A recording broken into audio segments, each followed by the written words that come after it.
Welcome to a very special place. And what I'm here to do is to talk about, how am I doing, Jan? You're doing great. Relocate me if you need to. I'm here to talk about the history of this very special place. And hope you're here for the same purpose. If that's the case, we're going to have a fine time together. This is a property that has become very significant for the town of Topsham and for the residents of the Highlands and Highland Green and people like myself that really care about the outdoors. I'm not supposed to start my story by telling the ending, but I'm going to break with tradition and do that anyway and tell you that the result of my story is the establishment of the Cathance River Preserve. And we ought to take a moment once in a while and look back at the purpose for establishing that conservation easement in the first place. This is the document that was agreed to in May of 2001 between the Brunswick-Topsham Land Trust and the developers, Central Topsham Associates, the original developers of the land. And it says the dominant purpose of this conservation easement is to provide a significant public benefit by protecting and preserving in perpetuity the natural open space that we find here, assuring that the protected property will be retained forever in its natural undeveloped condition, fostering responsible conservation practices while preserving the opportunity for passive outdoor recreation and education of the general public, preventing any use of the protected property that will significantly impair or interfere with the conservation values of the protected property. Pretty big words, and in perpetuity to me is, can't imagine it.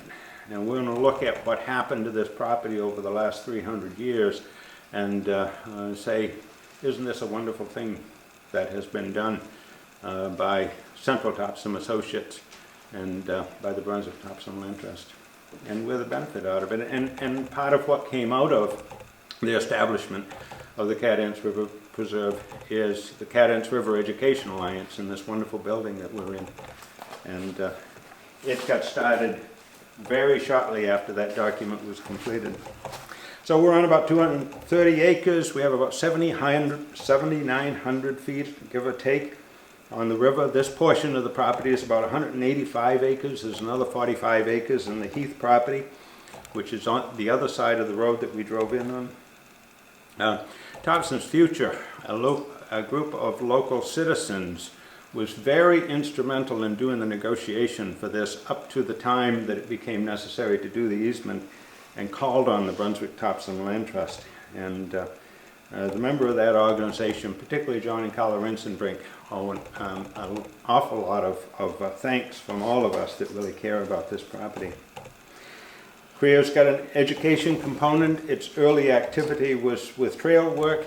Its funding at the inception of CREA was heavily from Highland Green, from John Wasilewski and Central Topsham Associates. They really made it work. But along the way, we had excellent funding from the Merrymeeting Bay Trust that has put a good deal of money into this, and we ought to give them a thanks as well. The barn was donated. It was disassembled from property that the Wasilewskis owned in upstate New York, and John said he didn't want to see it just go into the trash heap someplace, so he brought it here, and we got a grant from the Merrymeeting Bay Trust, and we created this special place. You're doing this all with solar panels? Yeah. Yeah, impressive. Would you speak a little louder, please? I will try to do that. Thank you. Thank you. Early on, we hired Executive Director Rick Wilson, which made a significant impact on the success here. One of the great lessons for me in the early activities of CREA is how important that person was. Going back, let's go back to the beginning. Before we were here, there were an awful lot of Native Americans on this property. All part of the Abenaki tribe, part of all of the Wabanaki territory of the Penobscot, Passamaquoddy, and Micmac Indians. We don't have a lot of recorded history from Indians. They were notoriously bad at that. They left us, what they left us was primarily the European perspective of when the Europeans arrived here in some of the early contacts. I like to look back at that because there have been so many times through the past 300 years that we've taken such a careless look at the Native American population. I'll just take a minute and read to you 2 or 3 paragraphs. This is from 1605. George Weymouth, a English explorer, went up and down the coast of Maine to find out what was here, and he stopped at a place called St. George's Islands, which is just south of Camden Hills. And he had a scribe on board, and here's his description of the first encounter with Native Americans. This day, about 5 o'clock in the afternoons, we in the ship espied 3 canoes coming towards us, which went to the island adjoining, where they went ashore, and very quickly had made a fire, about which they stood beholding our ship, to whom we made signs with our hands and hats, waving them unto us to come, because we had not seen any of these people yet. The shape of their body is very proportionable. They are well countenanced, not very tall nor big, but in stature like to us. They were blacks. They paint their bodies with blacks, their faces some with red, some with blacks, and some with blues. Their clothing is beaver skins or deer skins, cast over them like a mantle, hanging down to their knees, made fast together upon their shoulder with leather. Some of them had sleeves, most had none. Some had buskins of such leather toed. They have, besides a piece of beaver skin between their legs, made fast about their waist to cover their privities. They suffer no hair to grow on their faces, but on their head very long, very black, which those that have wives bind up behind with a leather string in a long round knot. They seemed all very civil and merry, showing tokens of much thankfulness for those things we gave them. We found them then as after a people of exceeding good intention, quick understanding, and ready capacity. Their canoes are made without any iron, of the bark of a birch tree, strengthened within their ribs and hoops with wood in such good fashion, with such excellent ingenious art, as they are able to bear 7 or 8 persons, far exceeding any in the Indies. Thus we welcomed them, who gladdened us exceedingly with their joyful relation of their happy discourse, which shall appear in the sequels, and we likewise gave them cause of mutual joy with us in discoursing of the kinds civility we find in a people where we little expected any spark of humanity. So very different from so much of the way that history was handed down to us. The Native Americans that were here probably used this property not so much as a residence. They probably used it as a transverse property. They probably used the Cathance River for purposes of obtaining food. They had a culture built around nature with deep respect for the abundance of their world. They were skillful flutists. They used largely elderberry for making flutes, and they liked it because it had a soft pith and it was fairly easy to hollow out, and they would hollow out either by allowing barks to eat out the middle of the elderberry, or they would drop hot coals down the middle of the elderberry to burn out the center of it. Their name for elderberry, they also ate the elderberry fruits. Their name for it was "goes right through you fast with a sound." They named places here that continue with us. Names like Winnegance, the Cary place, the Chops, also known as Quebec in their language, where the river narrows, Sagadahoc, where the river runs in, Cobbessacook, Merrymeeting Bay, Wild Rice Lake, and the Cathance or Catramas, bent or crooked water. Europeans started arriving here about 1600s. They were formed and named, the town was formed and named by the Pejepska proprietors. They were developers or investors from Boston. They laid claim through the government of England to Brunswick-Topsham and Harpswell. In 1715, they drew a map of the town of Topsham, which became the site plan, if you will, for their development. And those lots, that earlier settlement, was largely occupied by Ulster Scots, the first of our ancestors to arrive here. Many early settlers departed with conflict with the Indians. Lovewell's War was particularly impactful on the Ulster Scots. That was 1722 to 1725. It arrived from concern about the number of Europeans and the amount of space that was being overtaken by so much of the Indian land that was being overtaken by the European settlement. They rose up and attempted to drive the Europeans out, and they were successful, and a large number of the Ulster Scots did in fact lose during that period. Many of them stayed, and the Pejepska proprietor plan remained, and many early Scots stayed in Topsham, farmed, cleared, and built mills and built ships. Many of those early settlers prospered here. The Cathance mill was a lumber mill that was built at what is now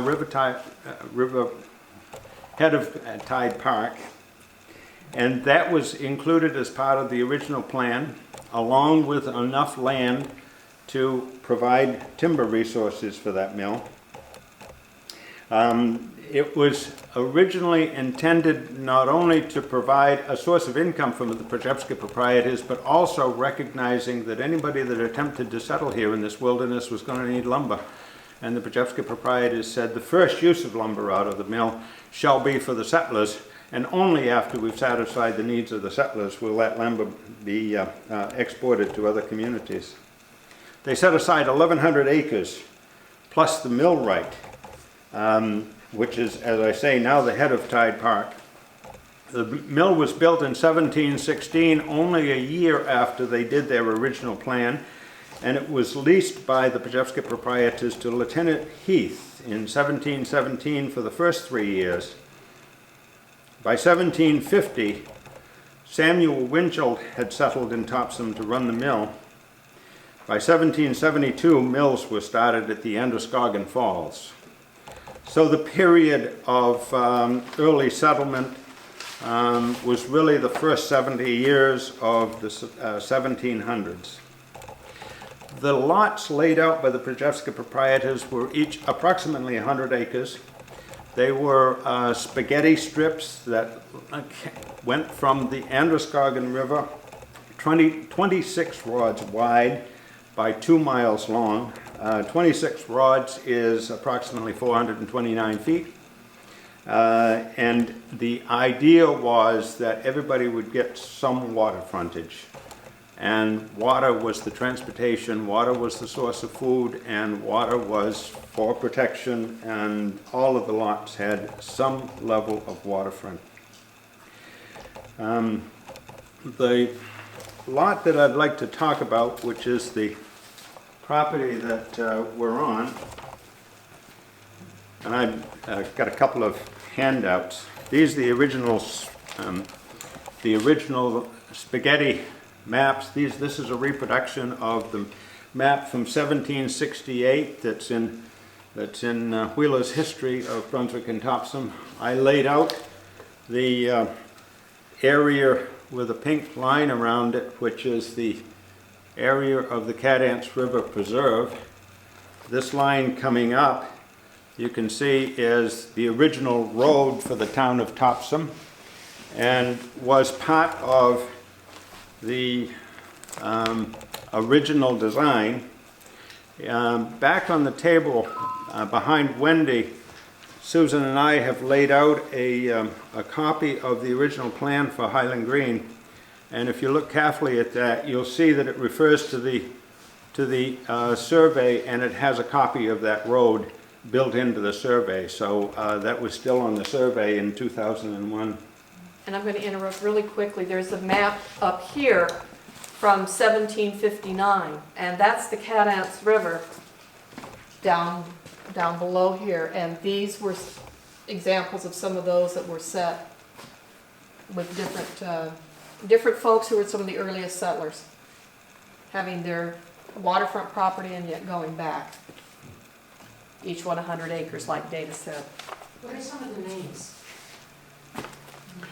I don't have them right in my hand, but I'll read off some of the people to the east of us.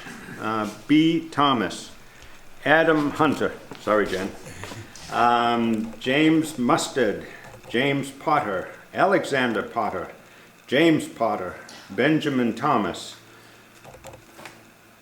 By 1768, there were a good number of English that had moved here, well beyond the Ulster Scots, but many Ulster Scots mixed in, particularly over on the Androscoggin River.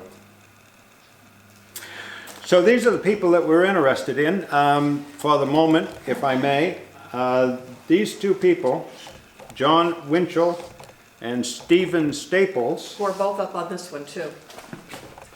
Those were the original two European owners of the land that we call the Cathance River Preserve. And we wanted to find out a little bit about those. I'll hand this around if people would like to glance at it. Were those spaghetti lots on the other side of the river or on this side? The spaghetti lots were largely starting at the Androscoggin, particularly along what's now the Foreside Road, which was the part of Topsham originally settled around the Hunter Farm, if you're familiar with the Foreside Road. Okay. The Hunters were some of the early Ulster Scots to come here. They came, I think, in 1718.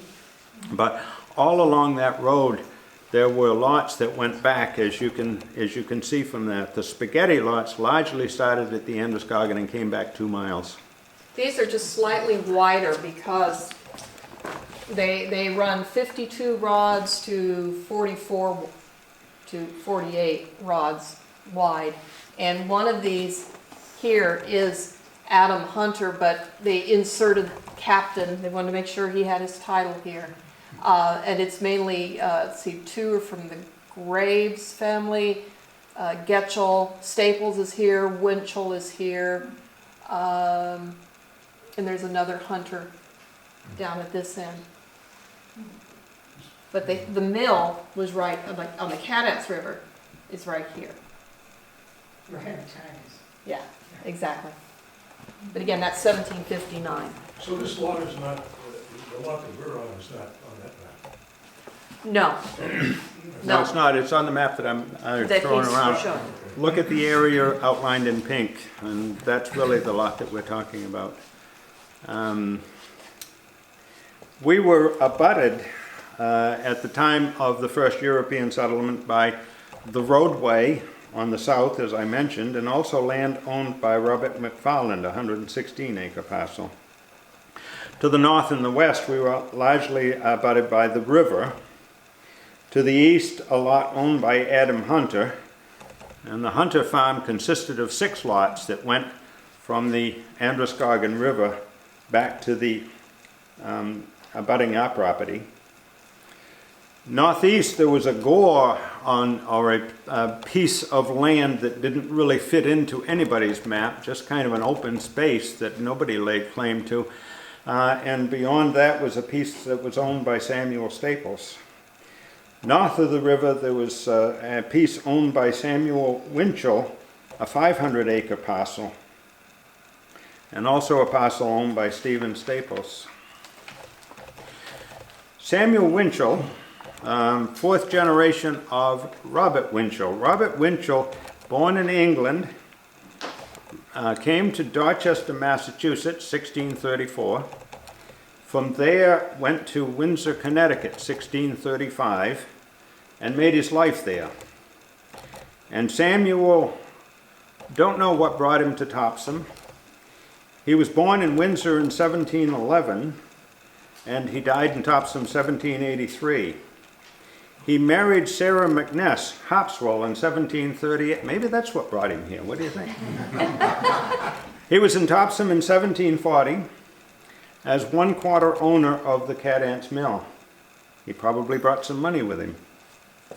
He had 11 children between 1740 and 1759, and including Sarah, that married Adam Hunter, that we were just talking about, Silence, that married James Purinton, which Susan's going to talk about in a moment, Mary, that married John Gavine in 1771, Samuel, 1746, and James, 2 of the children, both drowned.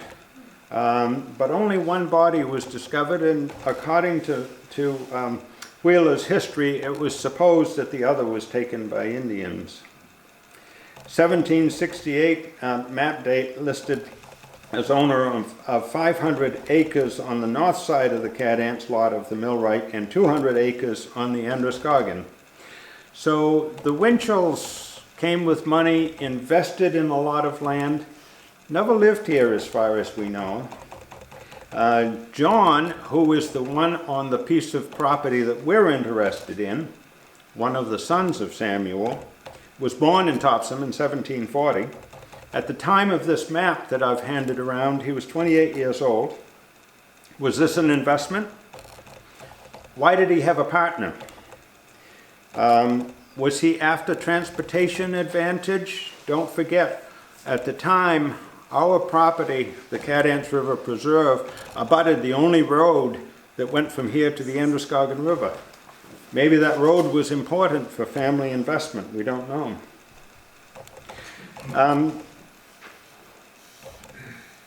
We do know that Samuel settled on the Cathance, erected sawmills. He became one owner of the Cathance millwright. In 1768, both Samuel Winchell as well as Samuel Staples, they're 2 of 8 owners of the Cathance mill at that time.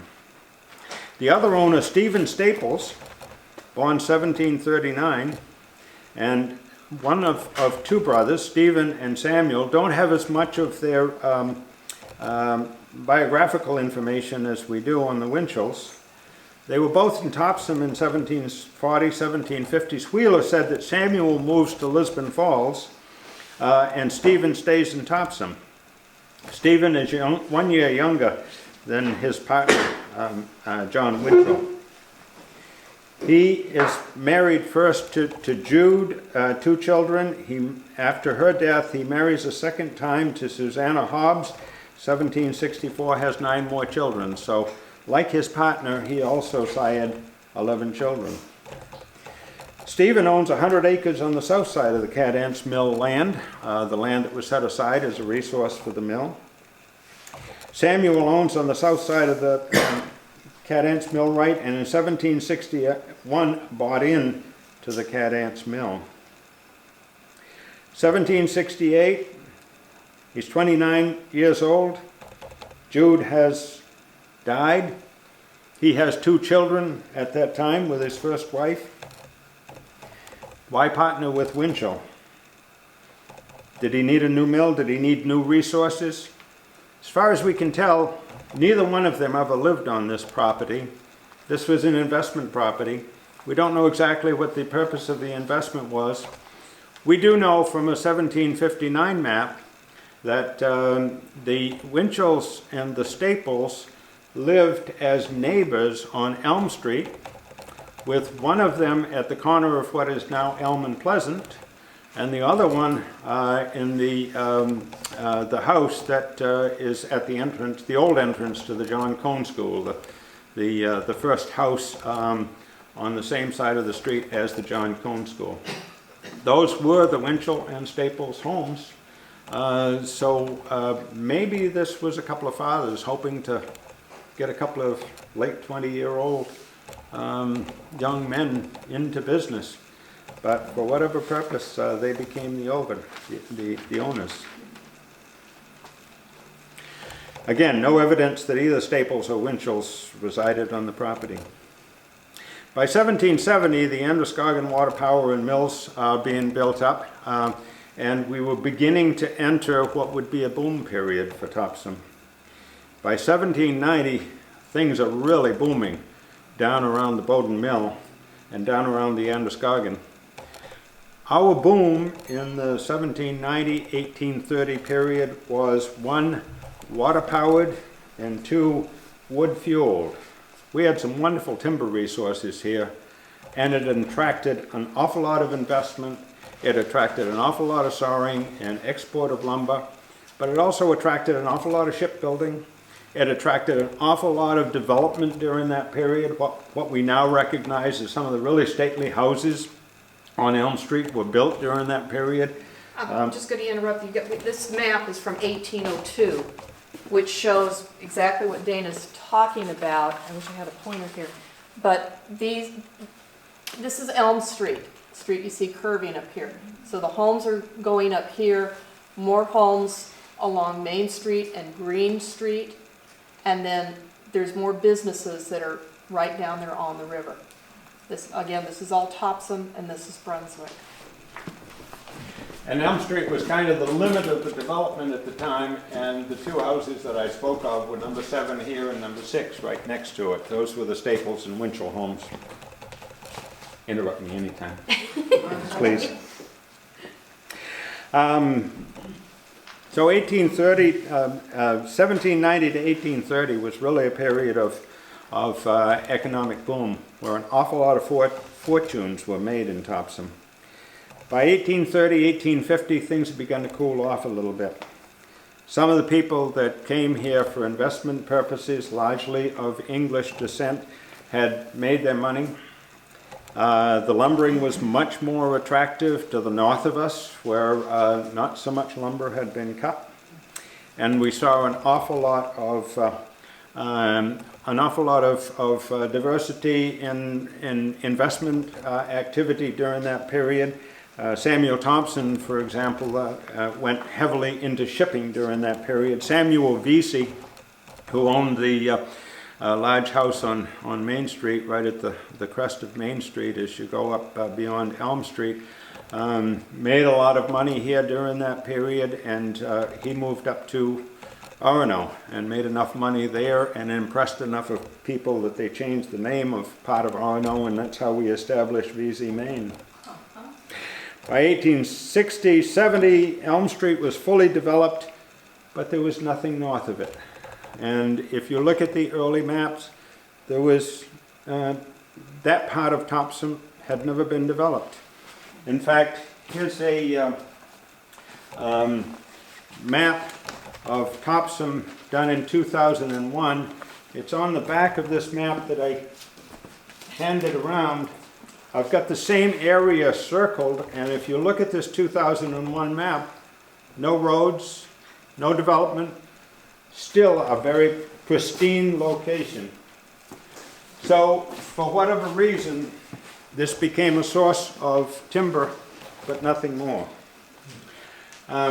Stop there and talk about some of the abutters, Okay. maybe, for the property. Some of the people that were neighbors, like Dana said, what's now the Cathance River Preserve was left alone except mainly for timber. There were no homes built here, but there were homes and farms around it. One of which was Israel Collins Purinton. He was born in 1826. He was very proud of being the great-great-grandson of General Samuel Thompson in the Revolutionary War, who was such a mover and shaker when Topsham was coming about. Now, the Purinton farm that Israel Collins Purinton had, if you were to go on Elm Street and just before you go under the railroad bridge and Route 196, there's like a stone abutment there for the railroad bridge. That's where his farm was and his farmhouse. When 196 was put in, the coastal connector, the house was literally moved to the other side So when you're coming across the coastal connector and you look to the right, the house is right there. It's got a red roof. You may see it when you go, because it's showing through the trees right now. And there's a private drive that goes up to it. But that was the house that was the farmhouse for Mr. Purinton. In 1880, he had 55 tilled acres. He had another 28 acres that was permanent meadow, and 50 acres of woodlands and forest. His property value for all of that, about $3,500. I don't think you could buy that much for $35 today. But it was very good land for him. In 1880, he had 2 milk cows, and that year 2 calves dropped. Also produced 20 gallons of milk and 250 pounds of butter. And with a dozen hens, they had 100 eggs that year. This was all part of a separate census form that all farmers had to fill out. So that's how we have the records today, which are so fascinating to look at. They had 12 apple-bearing apple trees on 1 acre. They also had some vineyards, so they were growing some, turned into wine. And they had 12 cords of wood cut that year. One of his children went on to become the appointed postmaster of Topsham in 1898.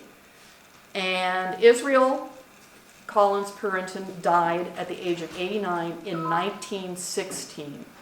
So when you think of what he saw in that span of years from 1826 to 1916, and lived to be 89. And all of his family are buried in the Riverview Cemetery. That cemetery is right across the street from the Highlands.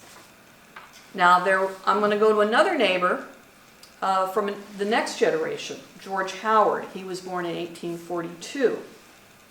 And by 1870, he had 20 acres of woods, but he also had 45 acres of farmland. And his value of his farm, because it was smaller, was about $1,500. Now by 1900, his kids had pretty well grown and gone, but he had a farm laborer living there who was from Sweden, Peter Peterson. Well, Peter Peterson went on to have his own farm. So by the 1910 census, we find that he has a farm also bordering in that area. And he sold his woodlands in 1906, actually, to the Portland Match Corporation. And Dane will be talking about the match factory in just a little bit. But he ended up not staying for very long, because by 1921, he moved to Canada. And that is actually where he died, in 1956. Again, look at the span, because he was born in Sweden in 1863. But he died in Canada in 1956.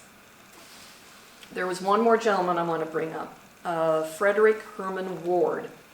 He was born in 1859 in Brunswick. And when he was a year old in the 1860 census, his father was known as a house joiner. He was in construction. He helped build houses. By 1870, he was still living in Brunswick. His father now had a farm. And in 1890, Fred married, and he moved to Topsham. In fact, the house that he moved into is now known as the Benjamin Porter House. But that's what he had, and he farmed the land back behind it, which is now, of course, the Highlands, and which is now Route 196 and coming this way. By 1920, according to the census, Fred is 60, and he moved to Georgetown. And he was listed there as a farmer. Retired was in there at one point, but you can see on the census records it's crossed out in pencil. So I guess he didn't quite retire. And he did die then in 1921 in Topsham, living on Winter Street. At that point, his 25-year-old son was living with him, who eventually had a son of his own who was born in Topsham in 1934, who was also named Fred H. Ward, and that gentleman actually died last year. So imagine, again, the length of time, what they saw, the stories that could have come about. and I'm going to send it back to Dana, and I'm going to put up one of the match company. Excellent. So as the timber resources died out, it was obvious we became very much an agricultural community. In fact, this whole area was very much involved in agriculture. And by that time, we had formed a group called the Sagerhawk Agriculture and Horticultural Society and had established what we now know as the Topsham Town Fair. And it was operating, had a large exposition building down on Elm Street, right across from just beyond the railroad bridge. And in 1864, right in the heart of the Civil War, our esteemed leaders in Washington decided, wouldn't it be great if we established land-grant colleges in all of the United States? And Maine said, we want one. So we got a grant, I forget the amount of money, and went about looking for where would be a good spot. One of the spots that was heavily looked at was Topsham, and was heavily politicized by all of the members. There was one member from each county at the time that made the decision about where to locate the university. And the people in southern Maine were heavily in favor of Topsham. And the agricultural lands described as, quote, just north of the fairgrounds, said, what a lovely spot for the University of Maine to be located. It went to a vote after an August meeting, 1865, at the Exposition Building, and taking a close look at it. The following month, the group got together in Augusta, and it came up for vote, and we lost by one vote. By 8-7, the decision was not to locate it in Topsham. The following month, the same group came together, and there was a proposal to locate it in Orono, and the next meeting was in Bangor, and still very much along county lines, Orono was approved by one vote. That was contentious enough that the board then recommended to the state senate that they be disbanded. They couldn't work together anymore. And that was kind of the end of that, and a whole new board was established and actually put together the University of Maine. Would that have been in this location? Don't know, but this was some of the land that was looked at being north of the fairgrounds property.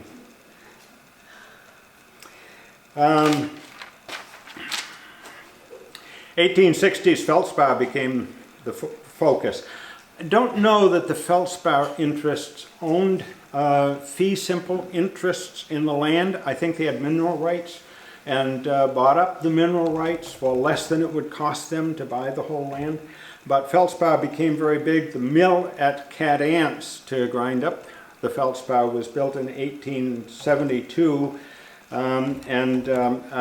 There is much feldspar activity taking place around this area all along the Cathance River in the 1870s.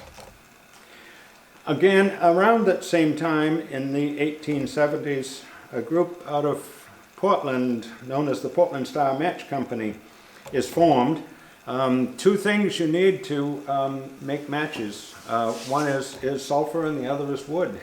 And we presumed that the reason that the Portland Star Match Company would come to Topsham and buy this land is that it provides a ready source of wood to make matches out of. Can't think of any other reason. They operated in Portland from 1870 to 1908. They were acquired by Diamond Match in 1908. As Diamond bought out a number of smaller mills and specialized in the manufacturing of matches, and Diamond is still going, as you know, if you buy wooden matches. And Diamond acquired the land along with Portland Star. They also became the inheritors of the land that we know as the Cathance River Preserve. And this is a drawing of, it was mainly women and children that made the matches. Very dangerous work. Very, very dangerous. Diamond acquired the parcels and kind of put together a bigger forest here in the late 1800s. Sorry, Jen. In the late 1800s. They held that until sometime around 1940, 1950, don't have the exact date. And those parcels were kept. Presumably there was selective cutting that was occurring on the property during that time. We imagine if they owned it for that period of time, they probably took forest resources off from it.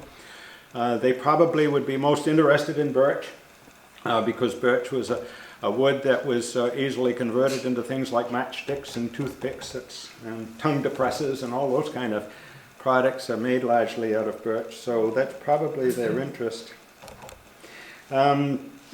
They, in fact, put together 11 different properties, and for whatever reason it came on the market around that period. And a local speculator by the name of Emery Booker bought the property and began to buy up some of the surrounding property. Nobody really knew what Emery was up to. In fact, oftentimes people said Emery didn't know what he was up to. Emery was a local banker, born 1899. He died in 1982. He was a real estate investor and the president of a local bank. He had a 20-something relationship with a lady by the name of Marion McKinney, who was born a year earlier, 1898, and died the same year, 1982. In fact, they died about a month apart. She was a teacher, a business teacher in the local high school. They formed a partnership and did all sorts of real estate speculation. Among their most infamous or famous investments was the Walker Homestead on the corner of Elm and Topsham, the Joshua Chamberlain Museum in Brunswick. These properties were not well cared for while they were in Emery's ownership. In fact, it was how do we make some money out of these, and the Chamberlain house, for example, was chopped into apartments and rented out to Bowdoin College students. So by the time it became owned by the Przewskyt proprietor, the Przewskyt Historical Society, it had been fairly badly abused. So they had a 20-something year relationship, and they married in 1952, I think, if I can read my notes correctly. They were 59 years old. They were married for 24 years and died within a month of each other. Interesting people. So why was Emery Booker buying all of this property? Well, it turns out he did have a purpose in mind, and that purpose was the U.S. Gypsum Company. Historically, lime plaster was mixed and applied wet on laths for all interior walls. By 1890, chemicals were added that had enhanced the strength and the drying time of the plaster, and a company called Sackett Board developed in 1900-1910 period. They found out if they added those chemicals for quick drying and put a piece of paper on each side, they would have a lovely stiff board, and we now know that as sheetrock. And U.S. Gypsum became very interested. They had bought up a number of local lime plants and the businesses that purchased lime. So they quickly snatched up Sackett Board and brought sheetrock to the market. U.S. Gypsum had a plant in Lisbon Falls. It was not a sheetrock plant. It made particle board out of chipped pieces of wood glued together. Their manufacturing process required a fair amount of lumber, timber resources. And come to find out, Emery Booker was putting together a parcel to be acquired by U.S. Gypsum, and in fact they did buy it in the mid-1900s, probably in the 1950s. Don't have an exact date for you. And as far as we know, from 1950 to their disposal of it, it became a source of wood resources for the U.S. Gypsum Company. And the timber off this went to Lisbon Falls, was chipped into wood chips, and was made into particle board and used for that purpose. So this is a picture of the feldspar mill. internal in the feldspar mill and some of the machinery that was involved in grinding feldspar. And we can talk about a little bit about feldspar afterwards, if you like, and go into a little bit more detail on that. So US Gypsum owns the property until mid-90s, and along comes two gentlemen from Bangor operating under the name D&D Trust. They are Richard Trott and David Wood, the principals of the D&D Trust, and they purchased the parcel as it's been put together by Emery Booker in March 1995. And they own it for less than a year. And in December of 1995, they donate it to Hussing College and to the University of Maine Foundation. We don't know what that was all about. We do know that just prior to the acquisition by Central-Topsham Associates, the property was cut very, very heavily. Maybe that was D&D Trust. Maybe it was the schools. I don't know. It happened during that period, and I just don't have a good fix on it. But D&D Trust donated it, as far as we know, to the schools, and the schools owned it for about 5 years and sold to Central-Topsham Associates, and we're back to the end of the story as I started with. You know, it's kind of ironic, though, that we almost had the University of Maine here. We lost out. But then for a few years, we did have a part of it here. We got our revenge. What year was that sold to Central-Topsham Land Trust? What year was it sold to Central-Topsham Land Trust? 2001. That transaction was early 2001, and the easement went into place in May of 2001. And Central-Topsham Associates is one of John Wasilewski's companies. So essentially, Mr. Wasilewski bought it at that point, but through that company of his. So the land has been cut and used for a variety of purposes for close to 300 years, early 1700s to sometime around 2000. Probably deserves a rest, don't you think? So we ought to give it a little rest. And after almost 300 years of use in a variety of ways by a variety of business interests and other purposes, it is being used probably for the first time since the Native Americans were here. It's probably being used for the first time as residence property. And you're probably the first European residents, the Highland Green folks that are here. You're probably the first European descendant residents on the property, as near as we can determine. So that's what we learned about the Cathance River Preserve. Questions, please?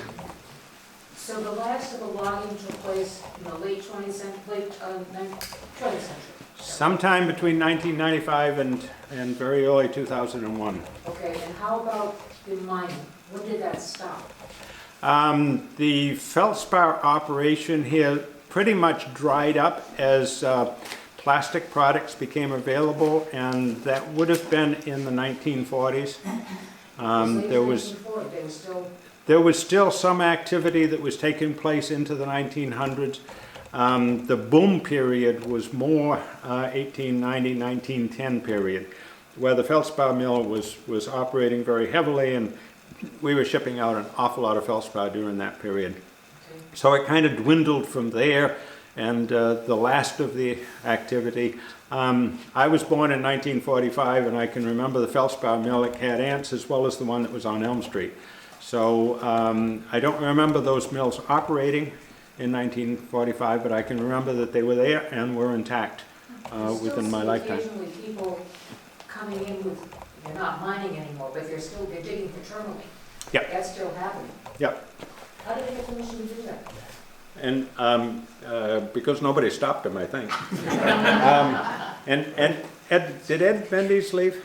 I saw him here earlier. Oh, he would have known too. Ed will tell you the story that we brought a lot of immigrants in to do the mine work because there weren't a lot of local European descendant people that knew anything about mining. So a lot of people from Italy and other parts of the world came in to actually operate the mines, and they were not allowed to take any gemstones from the mine during the week, but he will say that they all went back on the weekend and went through all of the scrap piles to see what they could find, and all came away with pockets full of tourmaline and other, what we would consider gems today. I talked to Ed about that. There's a pond that used to be mined quite close to our house, and he showed me a pocket at the base of a tree where they had hidden the stuff.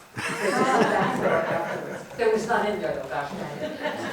And if you go to head of Tide Park, if you were here 20 years ago, the mill was still there. It wasn't working, but it was still there, and in fact had been turned into apartments. And a lot of people from the Navy base were living there. It was, especially the young guys.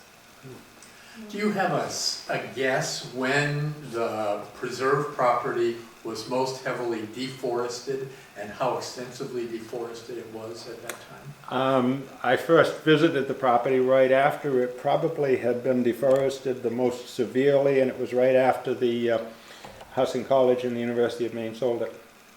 It was, I won't call it stripped, but it was close to stripped. I'm amazed to walk the trails now and to see the level of forest that's here, considering the condition that I saw when I was first here in the late 1900s, early 2000s. It's come back a lot in the last 18, 20 years. We have all those gray birch. I mean, it's literally a monoculture along the road. Have you noticed that on 196? Gray birch is very fast growing. Could that have been introduced for the match companies? Possibly, but it's a native species, It is, and it's also a species that grows very rapidly when a cleared area goes back. The two things that I look for when I see a land going from a meadow back to a forest is one, gray birch, and the other is popple. And they seem to take root the quickest, grow the fastest, and die the earliest. So, but it could have been a species that was brought here or at least encouraged to grow here for matches. For other purposes. I don't know. Now, there are a couple of small quarries on the far end of the Heath property. Are those part of the feldspar mining, or is that just some sort of... Well, what we have here is some locations that were mined. Some were just locations that were opened up to see what was there, to see if it was worth digging, the test pits, so to speak. So we still have remnants of test pits on the property. And we have, over on the east side, we have a substantial mine that is perhaps 250, 300 feet deep, which was severely mined because they were in a good grain of feldspar and put pumps in and went well below the water line to go deep into it. So I don't know. You know, the really shallow ones, I would say, were probably more likely test pits just to see if there was feldspar there. And the people that primarily came over to work in the mines that were brought over were from Italy, because they did similar work in Italy. So they came here and they knew what they were doing with it. And there were two office buildings on the other side from where the mill was, when you go on Cathance Road. And those were just taken down last year, I think, when Dana and Ed Mendes and a few other folks were able to go through them and found records from the early 1900s, I think. You know, pay books. All the names are in Italian, but they were issued money I think it was every Friday on those books. But they were such fascinating history that now belongs to the Topsham Historical Society, I believe. And if you look at a Topsham census, you'll still see some of those Italian names on the voter registry in Topsham. Still people that are active here. Still living here.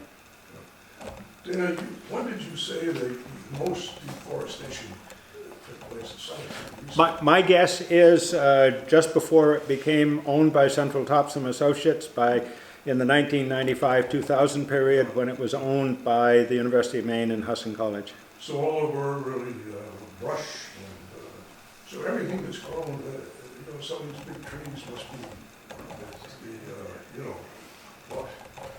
30 years old, 40 years old, not too old. And some of those were left. The land was not clear cut.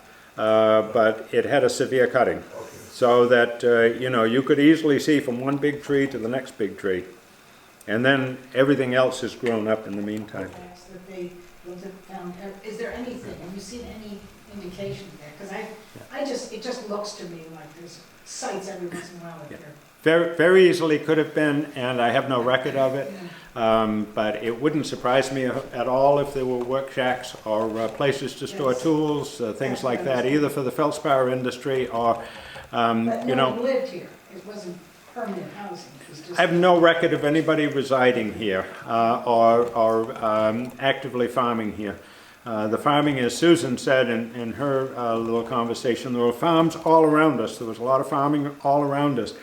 But as near as I can tell, this was used primarily for timber resources, as well as feldspar. And two of those farmers I mentioned ended up selling their land to the Portland Star Match Company.